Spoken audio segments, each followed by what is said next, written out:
Ladies and gentlemen, it's star time. Jury's Hotel proudly present Ireland's international comedian, Hal Roach. Good evening, ladies and gentlemen, and welcome to Jury's. Before we start tonight, there's somebody smoking turf. Hey, I'm sure there is. I've just been in Cabaret in Donegal, this lovely part of Ireland. Fantastic. I was playing in a beautiful hotel, half Jewish, half Catholic, called the St. Levi.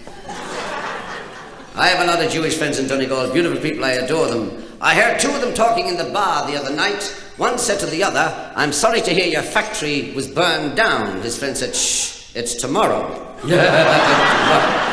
Tomorrow. Dear God. Yes, listen.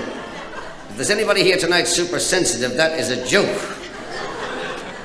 The next day I went for a walk. I met a man with a huge dog, so big, so I stopped him. I said, "Where are you going with the dog?" He said, "I'm going to have him destroyed." I said, "Is he mad?"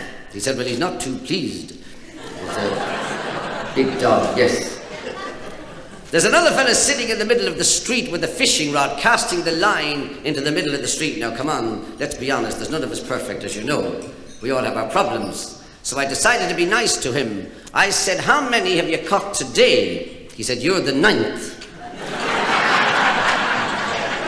You can't win." But the Irish humour, ladies and gentlemen, is so unpretentious that it is acceptable to people all over the world for this very reason. Now, the other day, there's a fella driving in his car here in Ireland, and this big cop on a motorcycle waved him down. He pulled into the side, he put the window of the car down, and the cop said, "Did you know your wife fell out of the car about 4 miles back?" He said, "Thank God, I thought I'd gone deaf." Write that down, it's a good one. Write it down. Nun stories. You don't hear many nun stories, do you? We got a nun in tonight down there. Now listen, sister, you can write this down and bring it back to the Reverend Mother. My God, I think she is the Reverend Mother. But anyway, not to worry. Two nuns went shopping to a big supermarket here in Dublin, and they were driving in a red mini car. When they got there, they couldn't find a place to park. One nun said to the other, "You go in and get the groceries and I'll keep driving around till you come out." And she did that. She went in, got the groceries, came out, couldn't find the nun or the car. There's a man standing at the corner, and she walked up to him and said, "Excuse me, have you seen a nun in a red mini?" And he said, "Not since I took the pledge."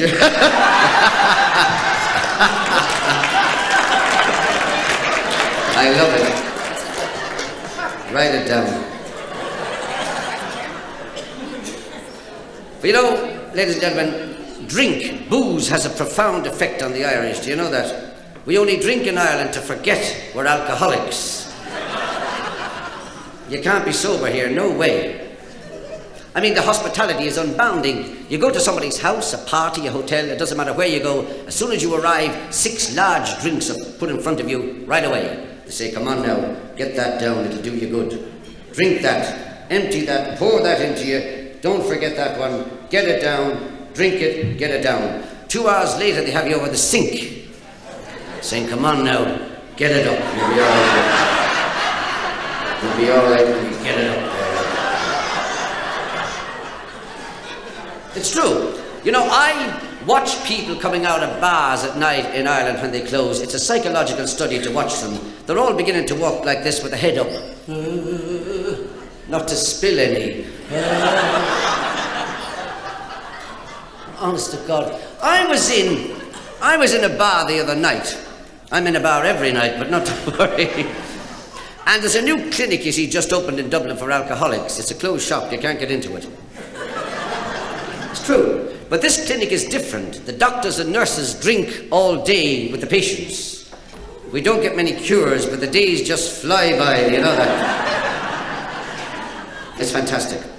Anyway, in this bar, there was 2 fellas sitting at the bar beside me discussing the potency of whiskey. One said Scotch whiskey was stronger than Irish whiskey. His friend said, "No way." He said, "Irish whiskey is dynamite." He said, "Last week my wife and I drank a bottle of Irish whiskey. We went to bed, got up the next morning and went to 7 o'clock mass." His friend said, "What's unusual about that?" Lots of people drink a bottle of Irish whiskey and go to Mass the next day. His friend said, I know, but we're Jewish. So you want to watch that stuff, it'll kill you. But let's get back to Irish humour. You see, Irish humour is so beautiful. The other day, a man picked up the telephone and he phoned Irish International Airlines and he said to the girl on the telephone, how long does it take the jumbo to fly from Shannon to New York? The girl said, just a minute. He said, good God, that's fantastic, and he put the phone down.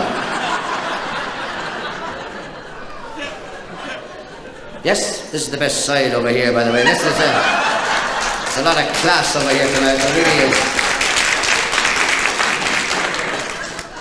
The Irish International Airlines have just come up with a fantastic gimmick to boost the business. During the transatlantic flights from Shannon to New York, they're going to allow the second-class passengers to go up to the first-class section to beg. And, yeah, beg, it'll help. It'll make a few bucks, you know. Yes, it will. The other day at Dublin Airport, I got talking to a man who was waiting for his brother to fly in from New York that he hadn't seen for 45 years, and we got talking as people will. I said, when he gets off the plane, will you know him? He said, no, I haven't seen him for 45 years. He didn't even send a photograph. I said, will he know you? He said, of course he'll know me. Sure, I haven't been away. Simple, isn't it? Write it down. It's a good one. There's a very famous organization in America called the Welfare. Did you ever hear of it?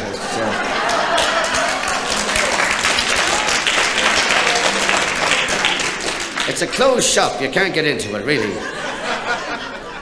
This, of course, we have the same thing in Ireland, you see, but here we call it the labour exchange, but theoretically it's the same thing where you go to get money when you're not working.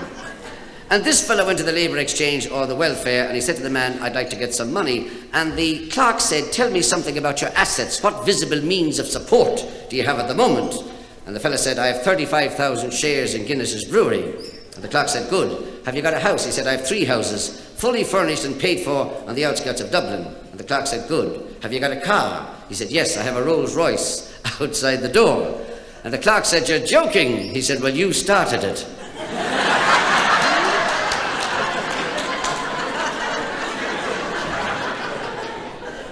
There was this fella in Dublin, and you know what he did? He bought one of these Japanese motorcycles, a Yamaha, I think you call it, yes. And he, what? No, Yamaha. Asu! He brought the Yamaha back to the village and he caused great excitement. They'd never seen the like of it before, you see. And this fella's name was Casey, by the way. And he said to his pal Murphy, get up on the back of the Yamaha and go for a ride on the bike. And they did that. They were gone about a mile when the roars of Murphy could be heard 4 miles away. Shouting, he was, stop the bike, for God's sake, stop! The wind is cutting the chest out of me. So Casey said to him, what you want to do is this. Take off your jacket, turn it back to front, button it up here, and that'll stop the wind getting at the chest. I'm sorry for laughing. I know the ending of this. Listen. I think we all do, but not to worry, you see. So Murphy took off his jacket, turned it back to front, buttoned it up here, got up on the Yamaha, and off they went again. They were gone about a mile when Casey turned round to see how he was getting on, and so he wasn't there at all. And he was missing as well. So he turned the Yamaha around and went back the road and found Murphy sitting in the middle of the road, surrounded by about 6 farmers. And Casey said, in the name of God, is he all right? And this farmer said, well, sir, he was all right when we got here. But since we twisted his head back the right way, he hasn't spoken.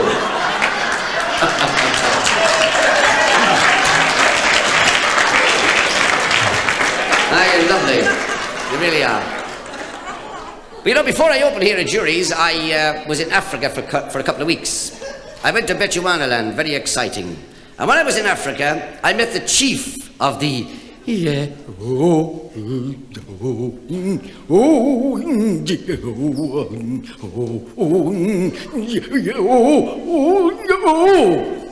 tribe. They get that name because they run through the high grass with no trousers on.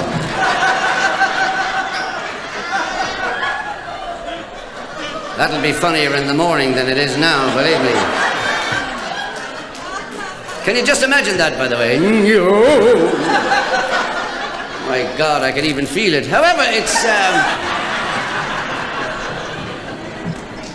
Back to Irish humour.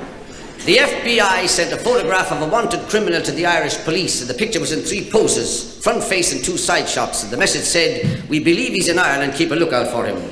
3 weeks later, the Irish police sent back a message with the picture, and it said, "We got the fella in the middle, but we're still looking for the other 2.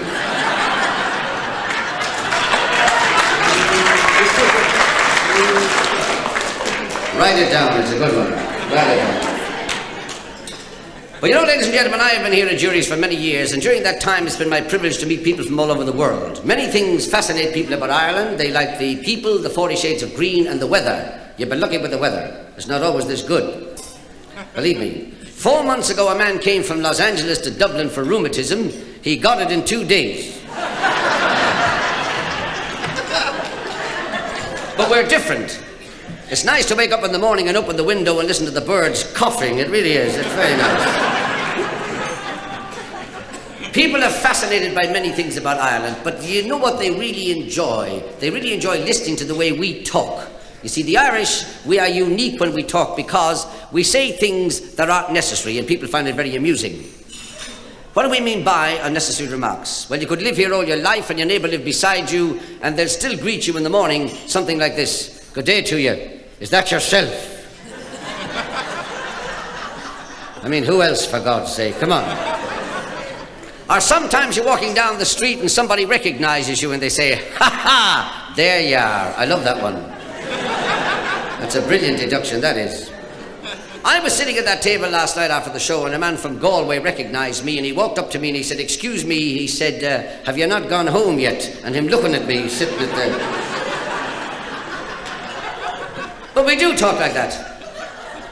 There was 4 fellas standing outside Jury's the other night, and this big cop went up to them and said, "If you fellas want to stand there now, you'll have to move on." I wrote it down. I really did. 2 fellas met in Galway the other day in the street, and one said to the other, he said, "Flanagan, where were you going this morning when I saw you going to work?" And Flanagan said, "Sure, I was going to work." And the other fella said, "I thought it was you, but when I'd cut up to you, you were gone." I love the one about the 2 fellas working on a building site, a construction site. And there's one fella up on the roof, 5 floors up, and his pal called up to him and said, "Flanagan, don't come down that ladder, I'm after taking it away." It's too much.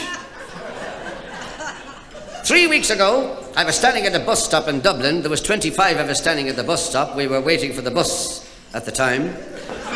See, I just said it myself, yes. And this fella walked up to me and he said, "Do you know what I'm going to tell you?" No way. He said, "If we all get on this bus, there'll be about half of us left behind." There's a fellow walking along O'Connell Street here in Dublin, and there's a big hole in the road. There's always a big hole in the road in Dublin, by the way. And he falls into the hole, he's stuck, he can't get out. This fella comes along, sees him stuck in the hole and says, "Are you after falling down in that hole?" And the fella in the hole said, "Not at all." He said, "I just happened to be down here and they built the pavement around me."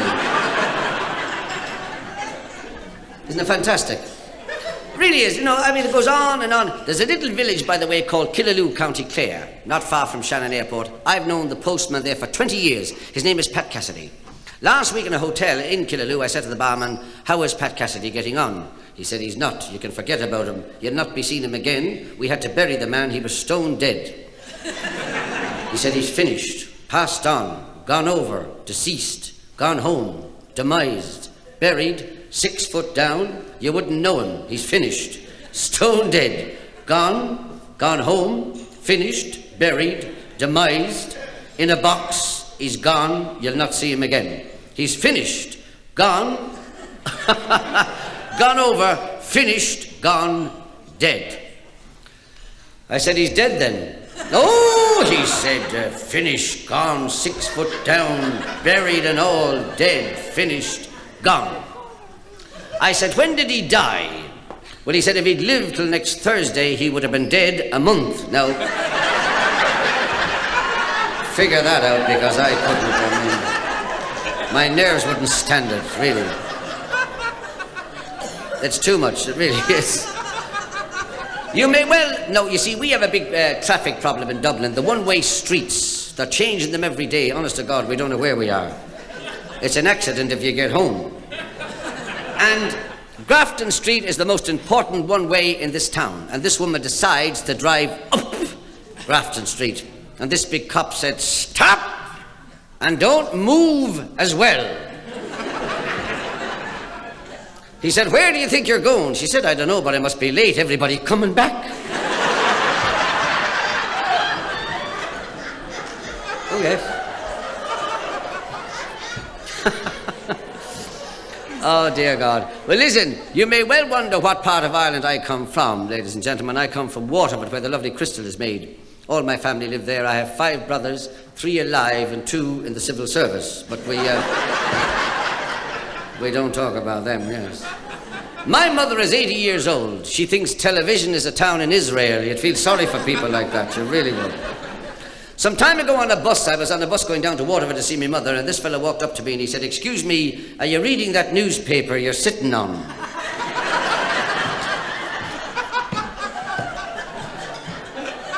Well, there's no answer to that. I mean,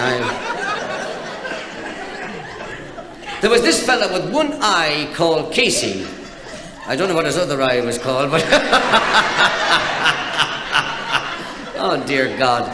Anyway, he's driving this big truck down in County Kerry, and in Ireland we have these rather low railway bridges, and he's driving the truck under the bridge and he jams it stuck fast. He can't move it. And this big cop comes along, stands watching him for a half an hour, trying to move it. And eventually the cop said to him in eloquent brilliance, he said, "Are you stuck?" And Casey said, "No, I was delivering the bridge and I lost the address." Write it down. But you know, ladies and gentlemen, I love children. I adore children. I used to go to school with them. And a long time ago, I've just written a book about kids. They fascinate me. This little Catholic boy said to this little Jewish boy, "Our parish priest knows much more than your rabbi." And the Jewish kid said, "Of course he does, because you tell him everything."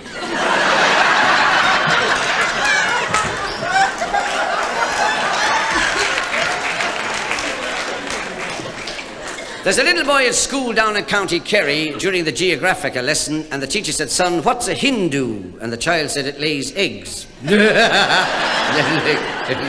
Hindu. Do you get it? Thank God for that. Anyway, this little boy said to his daddy one morning in the kitchen, he said, "Daddy, where's the Taj Mahal?" And the father said, "Ask your mother. She puts everything away in this house." The teacher said to this child, she said, "Son, what's the difference between 67,229 and 48,522? And the child said, "That's what I say too. What's the difference?" Doesn't matter. But this is my favourite child's story. I've been telling this story for years. I love it. It was the geographical lesson, and she said to this child, she said, "Now, son, here's the question." She said, "Who knocked down the walls of Jericho?" And the child said, "Well, it wasn't me." Well, of course, the teacher was amazed at such a ridiculous answer. And the next day she met the child's mother out shopping, and she said, "I'm rather worried about your son, because at school I asked him who knocked down the walls of Jericho, and he said it wasn't him." And the mother said, "If my child said he didn't knock that wall down, he didn't do it."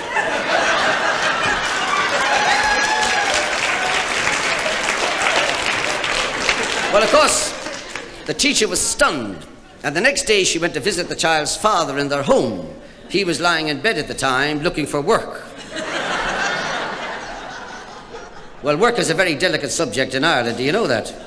Half of the men in Ireland think manual labour is the Spanish ambassador.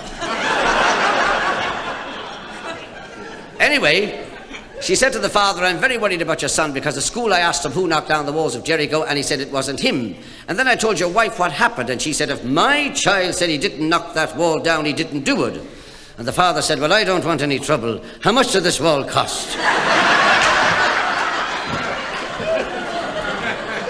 Tonight we have a mayor in from America. As a tribute to him, I would like to tear a replica of the Dublin Lord Mayor's chain from this piece of paper. The other day, I wasn't feeling too well. I went to see the doctor. I was sitting in the doctor's waiting room reading these magazines they have on the table. And I remember, by the way, wasn't it dreadful about the Titanic?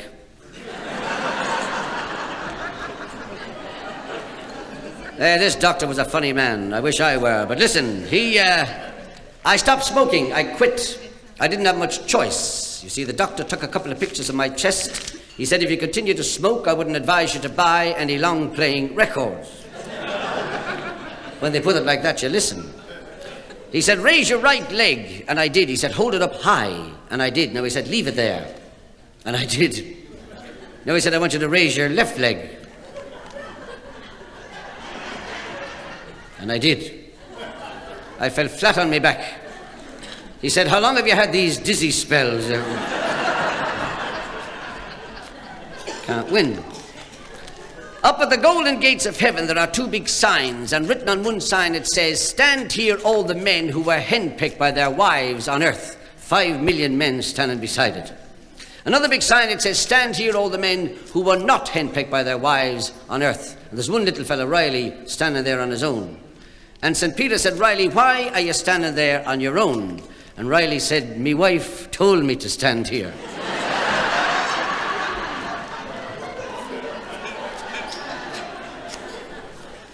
But the Irish people are basically shy, ladies and gentlemen. Irishmen are shy. This is true. This is why we don't marry till late in life, because we're so shy. I mean, the average Irishman, when he's courting his woman, he can't say to her, I love you, will you marry me? These words stick here. He can't get them out. So he has to put his, he's got to put it another way. Like the proposal of marriage I heard about in Donegal about 3 weeks ago. This fella went up to his woman and said, how would you like to be buried with my people?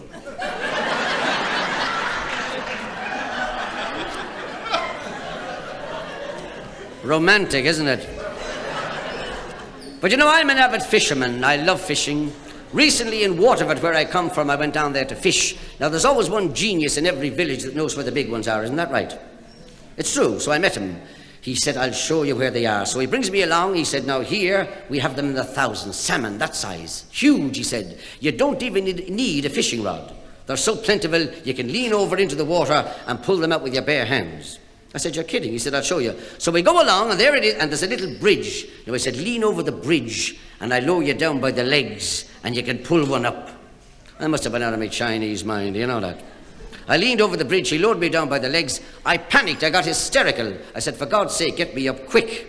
He said, did you get one? I said, no, there's a train coming. I was in a bar the other night. The door burst open, and this little fella came in visibly agitated, and he was annoyed as well. He looked around the bar and he said, I want to know who painted my donkey green outside the door. And this big fella like John Wayne stood up and said, I did. What about it? And the little fella said, I just wanted to tell you that the first coat is dry. We had a Scotsman here last night, by the way, sitting at that table. And I said, what are you doing in Dublin? He said, I'm here on my honeymoon. But he was alone.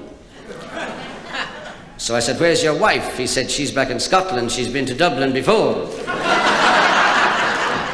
There was this fellow working in Dublin here in Guinness's in the huge big vat, the huge big whiskey vat, and one day he fell into it. 3 of his mates dived in to try and save him, but he fought them off. And of course he was drowned. On the death certificate it read, cause of death, ecstasy. And then he was cremated. It took 3 weeks to put the fire out.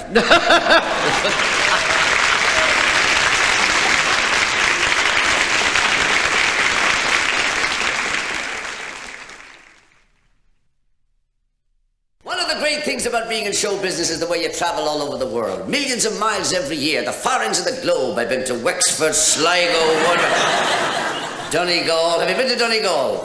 What a town. You plug in your electric razor, the street lights dim, honest to God. Anybody here from Donegal? That's a joke. Listen. Oh, yes, no, I'm no mug. Listen to this. In Donegal, by the way, and the food is so expensive up there. It really is. It's cheaper to eat the money. I went to a restaurant. There was a T-bone on the menu for 50 pence. I said to the waitress, that's very reasonable. She said, it's £9 if you want meat on it. Yes. And trying to find a place to stay is ridiculous. There's one double room in the hotel, and there's a fella already in there, and the manager said, Mr. Roach, no way can I put you in with this man, because you won't get a night's sleep. He snores like a bull. You'll be up all night. I said, I got to take someplace, and I did. I went upstairs, came down the next morning. He said, how did you make out with the snoring? I said, there wasn't any. He said, how did you manage that? Well, I said, I went upstairs, and he was sitting on the bed reading, and I went over, and I kissed him, and he stayed awake all night watching me.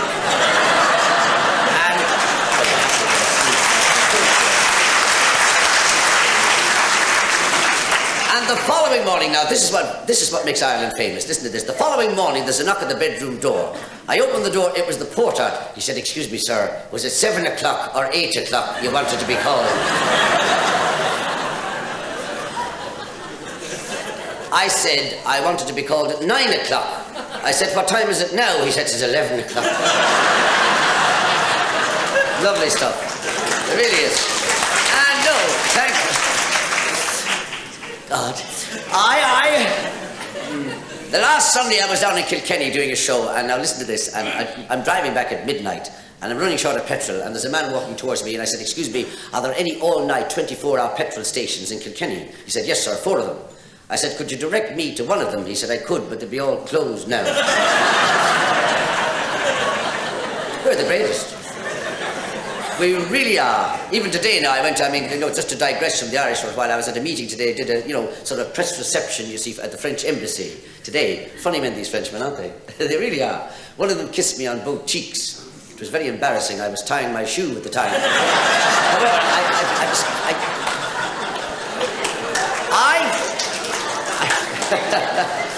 yes. Well, listen, the thing is, now listen to this. I live in a bungalow, and this fella lives in a bungalow beside me, exactly the same in every detail. And recently he wallpapered his front room, and I said, how many rolls of wallpaper did you use? He said 9, so I said, I'll do the same. So I got 9, finished mine, and I met him the next day. I said, you did say 9 rolls, didn't you?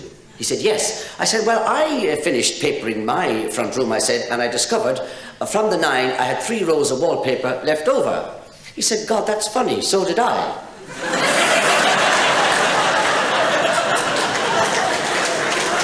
What do you do with that? But I got a few stories for you now, ladies and gentlemen. You're going to go hysterical. You really are. Please God, one of you will go hysterical, and then I'll get you to mingle. However, yes, two cannibals in the jungle, and this missionary came by on a bicycle, and one cannibal said to the other, look at that, meals on wheels. Well, please yourselves. Listen, I'm enjoying myself. That's the main thing. I mean, I'm not going to worry at the money I'm getting. Honest to God, I could have phoned this in. But listen, this fella went to the furrier, and he said to the assistant, I'd like to buy a muff to keep me hands warm. She said, of course. What fur? He said, I just told you to keep me...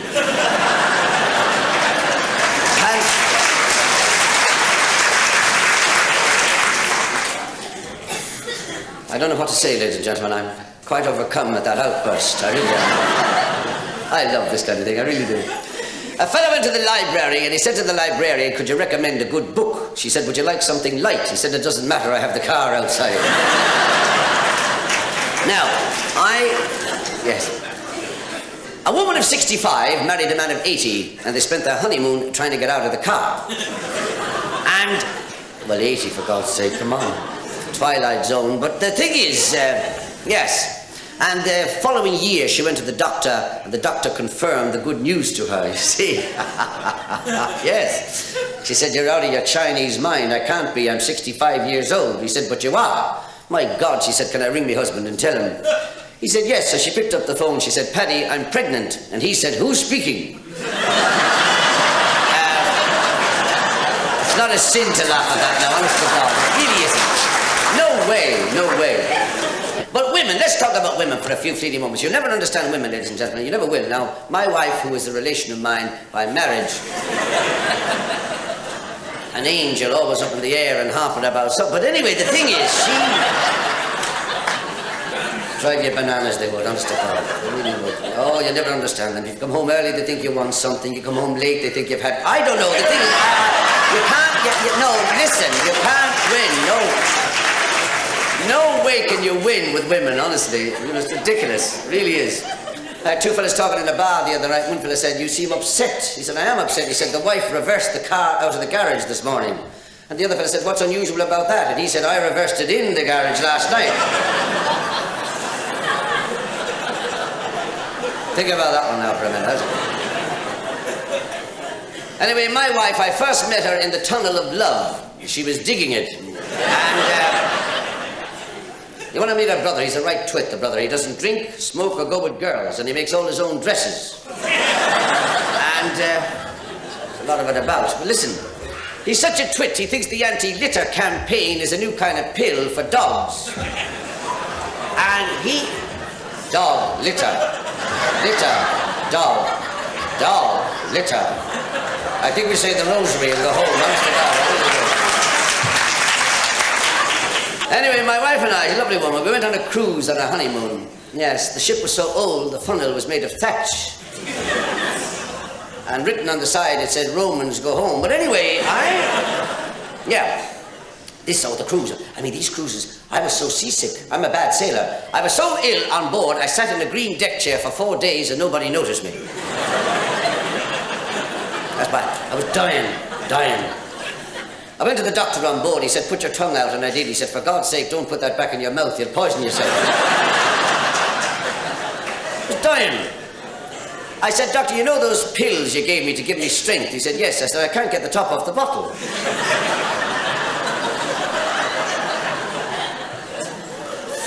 "Where are you?" Because I don't need these, but they're cheaper than buying a dog. I went to the optician's last week. I said, "I think I need new glasses." He said, "I thought you did as soon as you walked through the window." Anyway, when we got back from the honeymoon, I said to the wife, "I feel like a new man." She said, "So do I."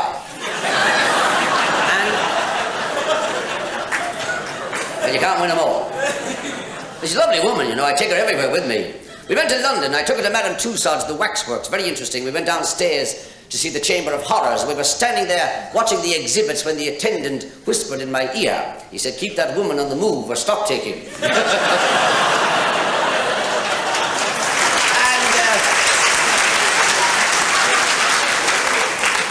Lovely, yes. Drinks like a fish, this woman.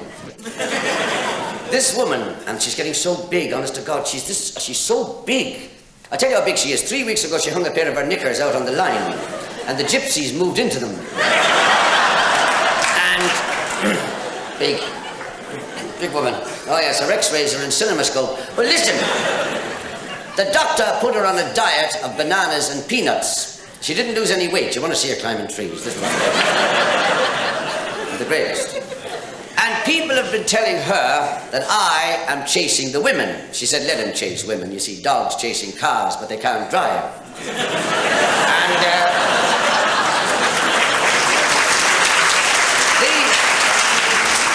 it's a clever guy, that really is.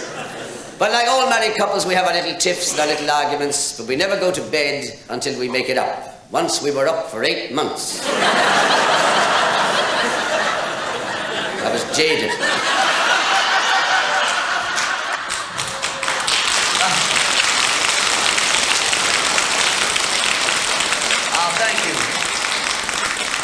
Here's a little favourite story of mine. I hope you like this one. It's about this little baby snake. Came in crying to the mammy snake. And the mammy snake said, "Why are you crying?" And the baby snake said, "It's the snakes next door. They won't let me hiss in their pit."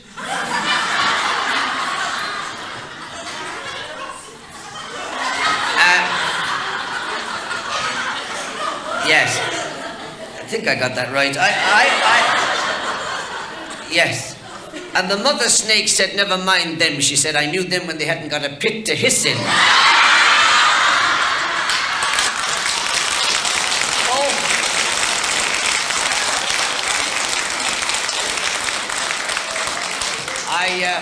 I don't mind telling you, I'm glad that's over. I really am.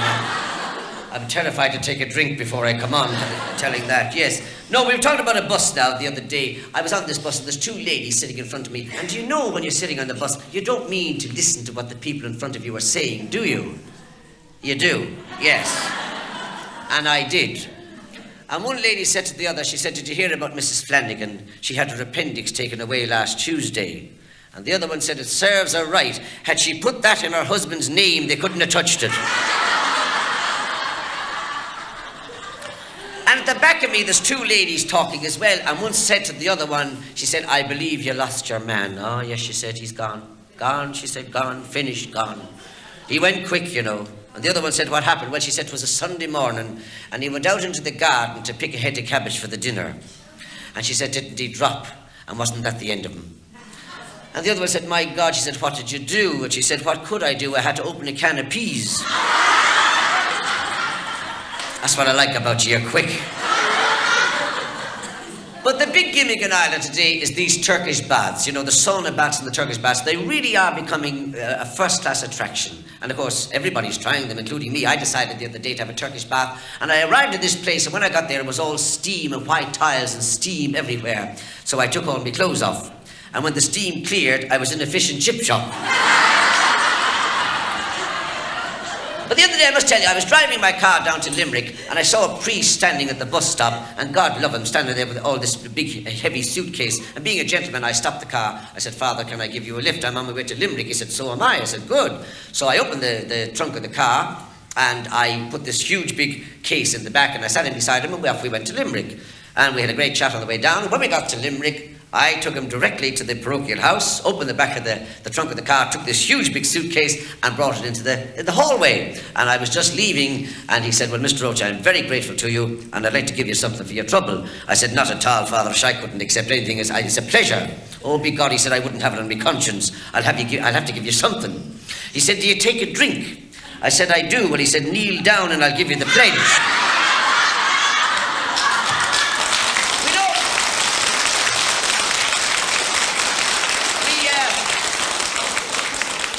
There's this fella the other day, and he went to a fish shop in Dublin, and he said to the man, I'd like some plaice and chips. And the fella said, we don't sell it, we only have cod, we've no plaice. But he said, I don't want cod, I want plaice. And the fishman said, we haven't got it. But he said, it says in the window, plaice. And the fishman said, I know, but we haven't got it, we only have cod. Well, the fella says, I won't go out without it. I want the plaice. So the fishman said, listen, he said, I'll put it to you this way. He said, if you took the S out of skate, what would you have? The fella said, Kate. He said, if you took the C out of cod, what would you have? And the fella said, odd. He said, if you took the flip out of place, what would you have? And the fella said, there's no flip in place. He said, that's what I'm trying to tell you. There was...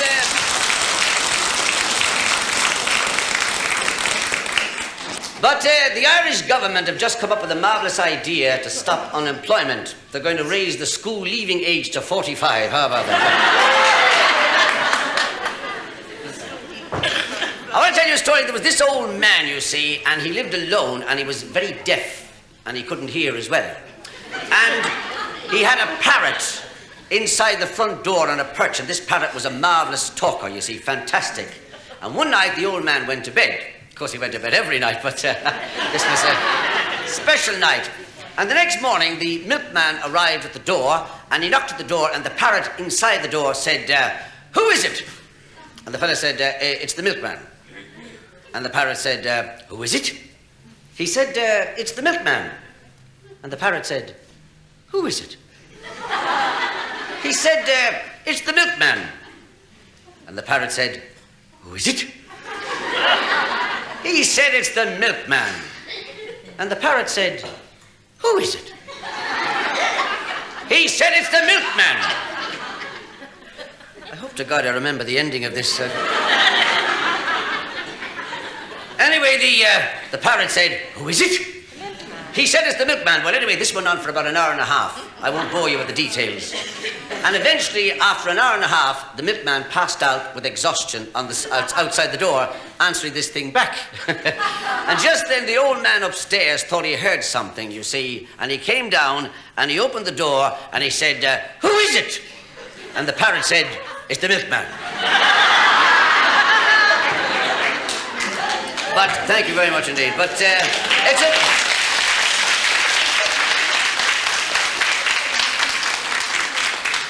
I met a fellow the other day. He's just arrived back from his holidays. He went to Spain. I said, what part of Spain did you go? He said, I went to San Jose and San Juan. Of course, I explained to him that in Spain, the J is silent. You don't pronounce the J. I said, what you should have said was, I went to San Jose and San Juan. I said, when did you go? He said, last Hoon and July.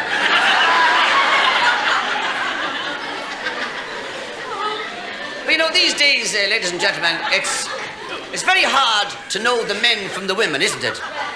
You don't know them. Honest to God, it's true. The other day at a bus stop, I was waiting for the bus and there was a person standing beside me and this teenager walked across the street and honestly, I didn't know whether it was a man or a woman. Would you believe that? I didn't. You don't know with the hair and all the gear. So I said to this person beside me, I said, look at that. You wouldn't know whether that was a man or a woman. And the person said, that's my daughter. So I said, I'm sorry, I didn't know you were her father. He said, I'm not, I'm her mother. But isn't it amazing sometimes how you can misunderstand what somebody means? Now, let me give you an instance. I was driving recently down in County Kerry, and I was going down this little country roadway in the car, and a woman passed me in her car. And as she passed my car, she put the window down of her car and shouted to me, "Pig!" I said, this is nice, this is lovely. A nice, friendly Kerry custom, you know. Naturally, I was very upset, so I put down the window of my car and I told her off. And just then, I ran over a pig.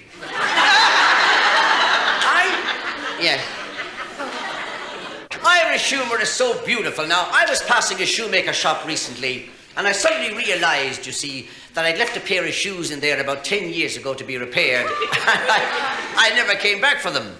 And there's a fella standing outside the door, and I said, you know, funnily enough, I said, about 10 years ago, I put a pair of shoes in here to be repaired, and I never came back for them. He said, just a minute. And he went into the back of the shop, and he came out, and he said to me, they'll be ready on Friday. But we always seem to like religious stories in Ireland, don't we? And one evening at devotions, you see, the priest is in fantastic form. Oh, hell, fire, and brimstone, he gave them the lot. And he said, remember this, every man, woman and child in this parish must one day die. They were all going like that, honestly. Except one little fella, he started to laugh hysterically. He went into fits, he really did. And the priest said, I don't think you quite understood what I said. I said that every man, woman and child in this parish must one day die. And the fella said, well, I understood exactly what you meant. So the priest said, well, why are you laughing? And he said, I don't come from this parish at all. But talking about religion, there was this new curate, this new priest, you see, arrived in the parish. And of course, on the first Sunday, he wanted to try, naturally, to impress the congregation. So he got up into the pulpit during the Mass for the sermon, and God knows the poor man got carried away. And he went on so long that 12 o'clock Mass didn't finish till 1:15. So the following Sunday, he was preaching again, and this time he really got carried away. And he went on for hours, and 12 o'clock Mass got out at 2:15. And there's two of the lads walking back the road, and one said to the other, he said, what do you think of your man? And the fellow said, my God, he said, if he keeps that up, we won't feel the winter.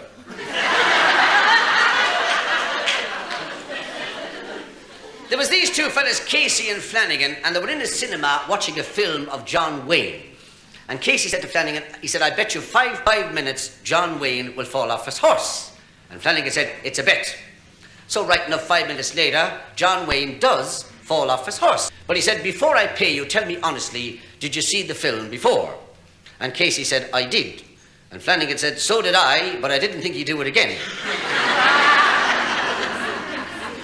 Two of the lads met the other day again, Casey and Flanagan, and they met in the street, you see, and Flanagan has got his front door under his arm, you see, and Casey said, what are you doing with the front door?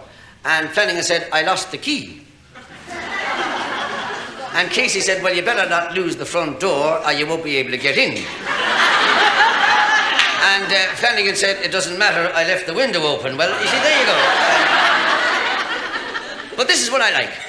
There was this farmer, his wife and his daughter, and they lived in this little farm in the heart of Donegal. And they were falling on hard times. Times were very, very bad, and they had one cow. And they decided they'd have to sell the cow. So the next morning, the father and the daughter got up, and they yoked up the ass and cart, and tied the cow at the back, and off they went to the fair, and they sold the cow for £60. And on the way back, they were held up by robbers, you see, and the robbers took everything and left the two of them standing in the middle of the road. And when they were gone, the father said to his daughter, my God, he said, what are we going to do now? How are we going to tell your mother? He said, we lost the cow, we lost the money, and we lost the ass and cart, you see? And the daughter said, Father, they didn't get the money, she said. He said, what do you mean? She said, I hid it. I hid it. And he said, where did you hide it? And she said, I hid it in me mouth. And the father said, my God, isn't it a pity your mother wasn't here? Would you save the ass and cart as well? But do you ever...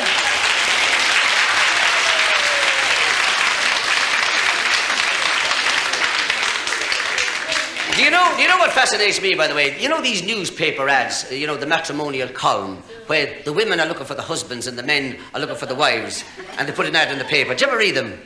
Oh, they're very funny, some of them. This is one here I'm going to read to you now in the Donegal newspaper, and it goes something like this. It says, man with 10-ton truck would like to meet respectable woman with 2 good tires.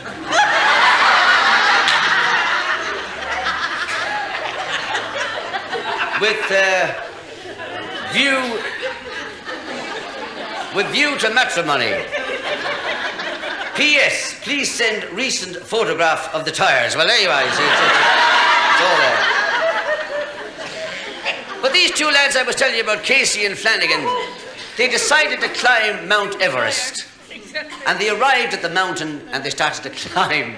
I'm sorry for laughing. I know the ending of this. But listen, yes, I think we all do. But however, they decided to climb Mount Everest and they got halfway up. Now, 28,000 feet mountain, Mount Everest. And they got halfway up. And halfway up, Casey said to Flanagan, my God, he said, I have a thirst you could photograph. He said, I'd love a drink. I'd love a pint. And Flanagan said, so do I. He said, so would I. He said, I'm absolutely parched. I love a drink. So Casey said, I tell you what we'll do. He says, we'll go back down to the village, he said, and we'll have a couple of pints. And we'll climb the other half tomorrow.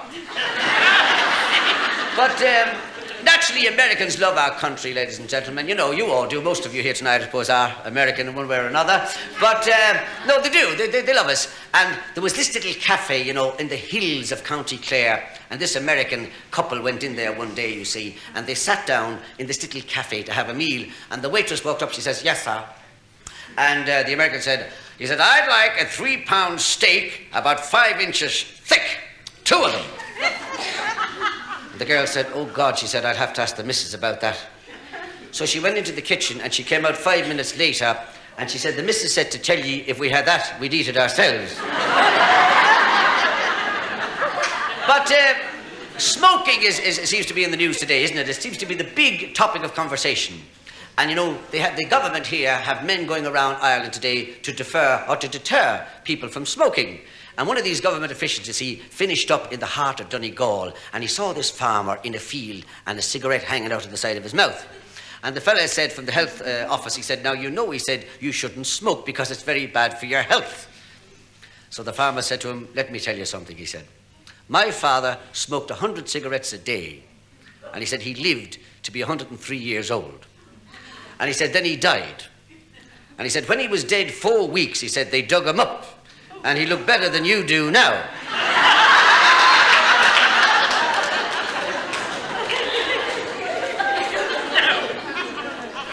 But let me tell you something, building sites fascinate me. There was 2 fellas working on a building site here in Dublin. And one said to the other, he said, Flanagan, what's a cubic foot? And Flanagan said, I don't know, but claim for it anyway. This fella went to apply. You see, there was an advert in the newspaper. It said, handyman wanted on a building site. So he arrived, you see, and he was talking to the foreman, and the foreman decided to take him on. So the foreman said, now you can start, he said, by doing a little bit of plumbing. And the fellow said, I know nothing about plumbing at all. And the foreman said, well, not to worry. He said, you can do a little bit of carpentry. And the fellow said, well, I know nothing at all about carpentry either. Nothing at all. So the foreman said, well, not to worry. He said, you can do a little bit of bricklaying. And the fellow said, I know nothing about bricklaying either. So the boss man, the foreman said to him, he said, well, what's handy about you? And your man said, I only live around the corner. That's about it. I'd like to leave you now and thank you very much for being so marvellous tonight with a few thoughts which I say most sincerely. And the first thought is this. If you can keep your head while all around you are losing theirs, then you obviously don't understand the situation.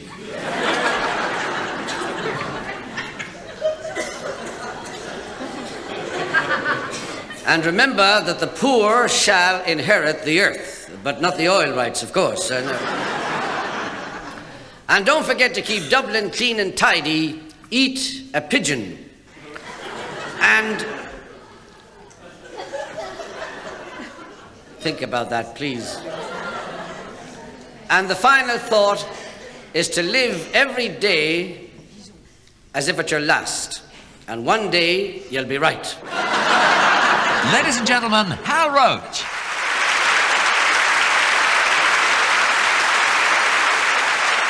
Hal Roach, ladies and gentlemen.